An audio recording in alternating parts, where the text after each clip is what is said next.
बिस्मिल्लाहिर्रहमानिर्रहीम, अस्सलाम वालेकुम। हाँ, आज हम NA के कदम नंबर 3 की तशरीह करेंगे इंशाल्लाह।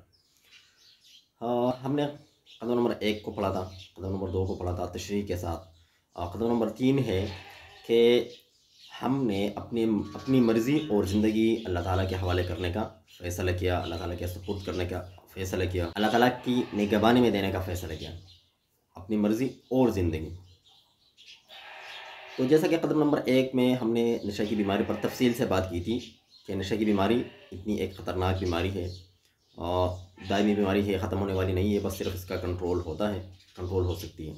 जैसा कि शुगर, ब्लड प्रेशर की बीमारियां होती हैं, ये कोई एक अनोखी बीमारी नहीं है कि ये दायमी बीमारी है, ख़त्म होने वाली नहीं है, बकाया सारी बीमारियाँ ख़त्म हो जाती है, तो ऐसा नहीं है, बहुत सारी बीमारियाँ हैं। शुगर, ब्लड प्रेशर के अलावा अस्थमा की हमने बात की थी कि अस्थमा की बीमारी भी ख़त्म हो नहीं हो सकती। और ये रिलैप्सिंग क्रॉनिक रिलैप्सिंग डिसीज़ है सारी जो हमने बात की। ब्लड प्रेशर है, शुगर है, अस्थमा है, दिमाग बीमारियाँ है, शिज़ोफ्रेनिया, डिप्रेशन वगैरह। तो ये सारी रिलैप्सिंग डिजीज़ है, बार बार आने वाली बीमारियाँ हैं और उनका जो रिलैप्स रेट है वो नशे की बीमारी से भी ज़्यादा है। नशे की बीमारी का जो रिलैप्स रेट है वो 50% है और शुगर ब्लड प्रेशर की बीमारियाँ हमने बात की थी कि इसका रिलैप्स रेट 60% है। तो बहरहाल तीसरे कदम की तशरीह करेंगे, इस पर हमने तफसील से बात की है। हाँ, देखिए, जब एक इंसान नशा करता है तो एक अलग सी दुनिया उसकी बन जाती है और एक अलग सी दुनिया में वो पहुंच जाता है। बहुत सुरूर मिलता है उसको, बहुत सुकून मिलता है उसको, बहुत मज़ा मिलता है उसको, बहुत ज़्यादा एक्टिव रहता है।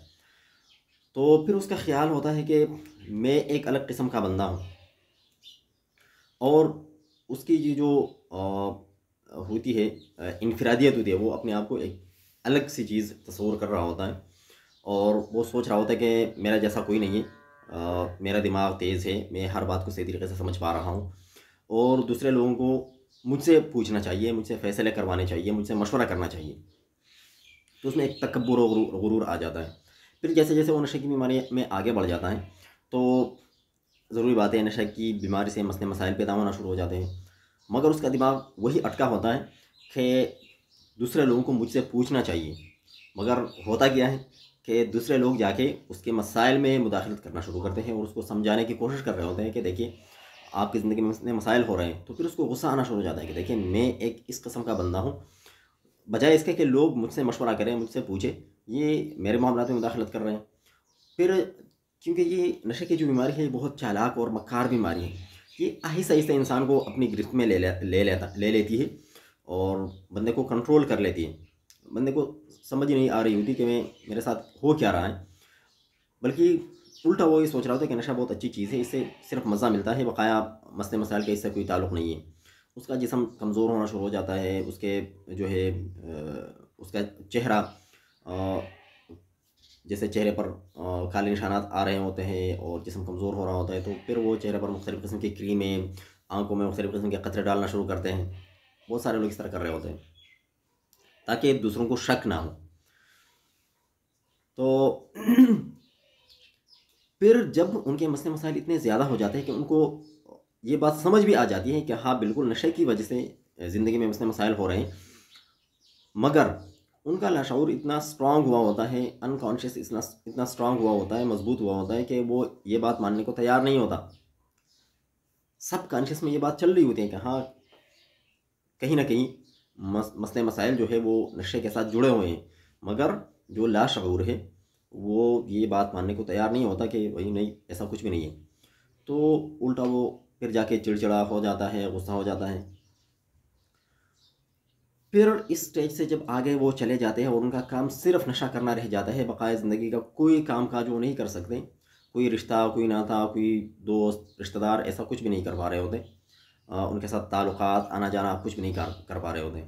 तो फिर जाके उनको समझ आ जाती है कि हाँ, वाकई में नशे की वजह से मेरी ज़िंदगी बदनज़मी का शिकार हो गई थी, मैं बहुत ज़्यादा जो है बिगड़ गया था, मेरी ज़िंदगी बिगड़ गई थी और अब जो है मैं बिल्कुल हार चुका हूँ नशे के सामने।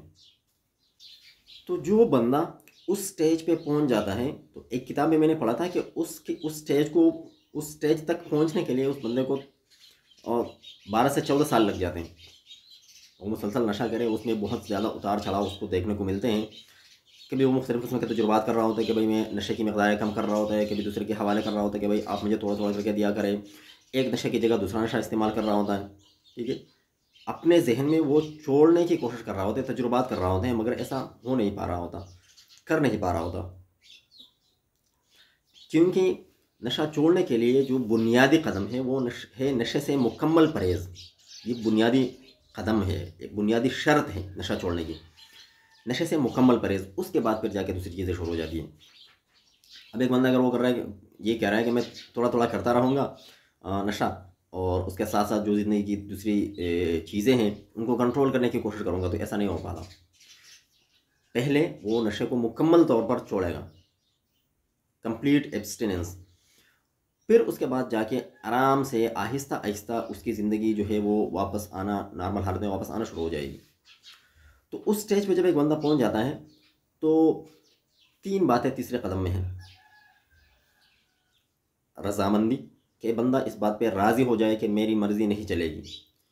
खुला जहन, खुले जहन के साथ अपनी जो पिछली उसने सारी चीज़ें की होती है वो तस्लीम कर ले कि हाँ भाई नशे ने मैंने नहीं की, उसको ये समझा दिया जाए कि ये आपकी गलतियाँ नहीं, गलतियाँ हुई हैं मगर आपसे नशे ने करवाई है, नशे की बीमारी ने करवाई है।